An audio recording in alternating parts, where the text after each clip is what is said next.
Волшебные сказки Британии, English Fairy Tales, страница 130. The History of Tom Thumb. In the days of great King Arthur, there lived a magician called Merlin. He was the most wonderful magician the world had ever seen. This famous magician, who could take any form he wanted, was once traveling about as a poor beggar. One day he got very tired and stopped to rest at the house of a farmer. He knocked at the door and begged for some food. The countryman invited him to come in, and his wife, who was a very kind woman, soon brought him some milk in a wooden bowl and some brown bread on a plate. Merlin was much pleased with the kindness of the farmer and his wife, but he noticed that though everything was tidy and comfortable in the house, they both looked unhappy. He asked them why they were so sad and learned that they were unhappy because they had no children. The poor woman said with tears in her eyes, "I should be the happiest woman in the world if I had a son. Even if he was not bigger than my husband's thumb, I would be pleased." Merlin was so much amused with the idea of a boy no bigger than a man's thumb that he decided to carry out the poor woman's wish. Some time after, the farmer's wife had a son who, wonderful to tell, was not bigger than his father's thumb. The queen of the fairies wished to see the little boy. She came in through the window while the happy mother was sitting up in the bed, looking at the boy.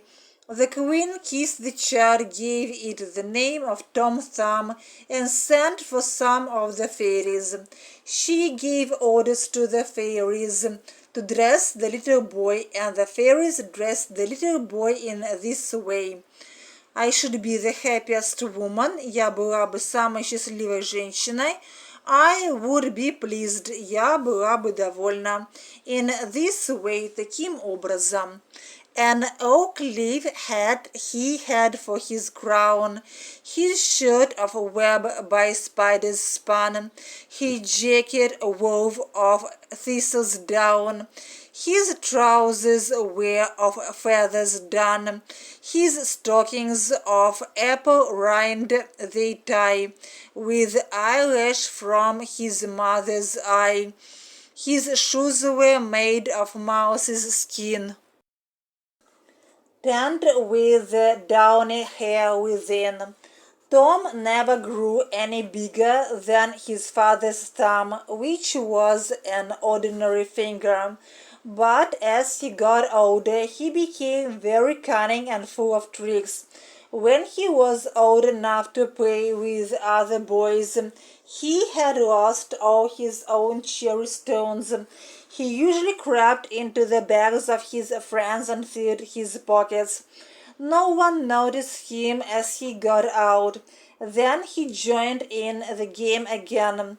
One day, as he was getting out of a bag of cherry stones, the boy to whom it belonged saw him. "Ah, my little Tommy," said the boy, "so you've stolen my cherry stones again. I've caught you at last," and the boy gave the bag such a shake that poor little Tom's legs and body were badly hurt, and Tom screamed with pain and promised never to steal again. A short time afterwards, his mother was making a batter pudding. Tommy wanted to see how it was made and climbed up to the edge of the bowl. But his foot slipped and he fell into the batter. His mother didn't notice him and put the batter into the pudding bag. Then she put it in the pot to boil. The batter filled Tom's mouth and he could not cry. But when he felt the hot water, he began to struggle so much in the pot that his mother thought that the pudding was magic. So she pulled it out of the pot and threw it outside the door. A poor workman who was passing by lifted up the pudding and walked off. As Tom had now cleared his mouth of the batter, he began to scream. The workman was so frightened that he threw down the pudding and ran away. The pudding was broken to pieces. Tom crept out with the batter all over him and walked home. His mother, who was very sorry to see her dear son in such a bad state, put him into a teacup and soon washed off the batter. After that she kissed him and put him in bed. Soon after the adventure of the pudding, Tom's mother went to milk her cow in the meadow, and she took the boy along with her. As the wind was very strong, she tied him to a thistle with a piece of thread. The cow soon saw Tom's oak leaf head, and at once poor Tom and the thistle were in her mouth. Tom was afraid of her great teeth, and he roared out as loud as he could, "Mother, mother!" "Where are you, Tommy, my dear Tommy?" Tom's mother asked. "Here, mother," he answered, "in the red cow's mouth."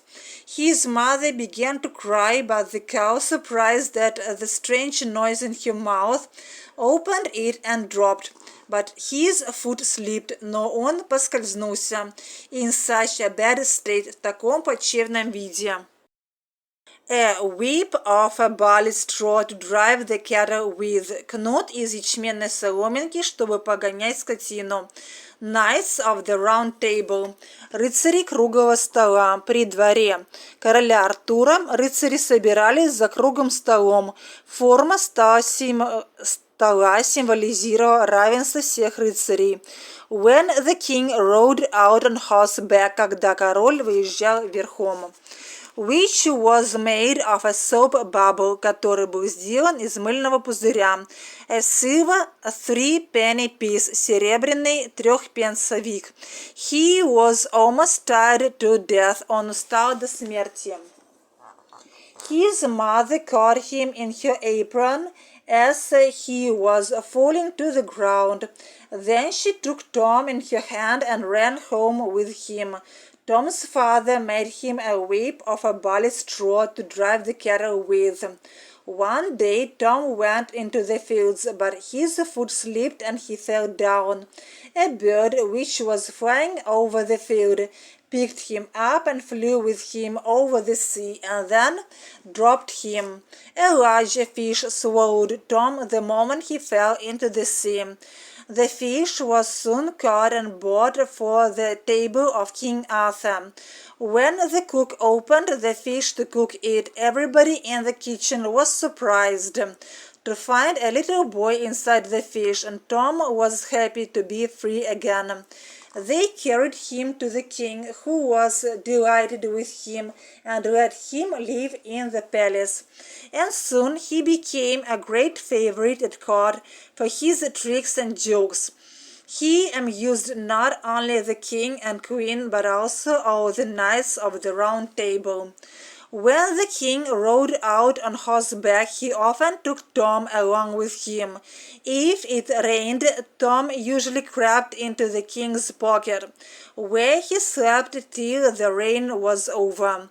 One day King Arthur asked Tom about the parents. He wished to know if they were as small as Tom was, and if they were poor or rich.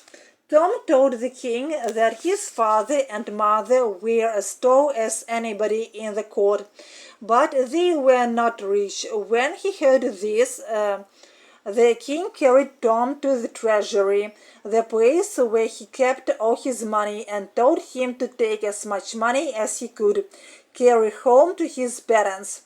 The poor little boy was very happy, and at once he went to get a purse. He returned to the treasury with a purse which was made of a soap bubble. He received a silver three-penny piece and put it into his purse. It was difficult for the little boy to lift the purse and put it upon his back. But at last he went on his journey. More than 100 times he rested on the way, and in 2 days and 2 nights he reached his father's house safely. Tom had traveled 48 hours with a great heavy silver piece on his back.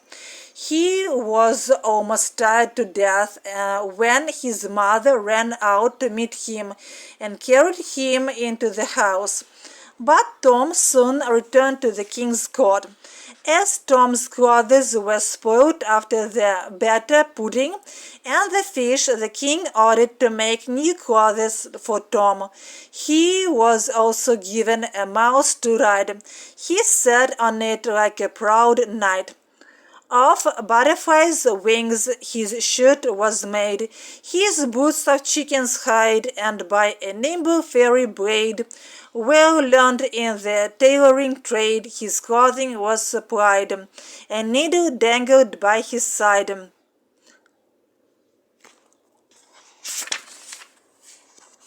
A dapper mouse he used to ride, thus strutted Tom in stately pride. So Tom in his fine clothes rode out on his mouse to hunt with the king and his knights. They all liked to look at Tom and laugh as he sat on his fine horse. The king loved Tom so much that he ordered his men to make a little cheer for him, and now he sat on the king's table when he had his meals.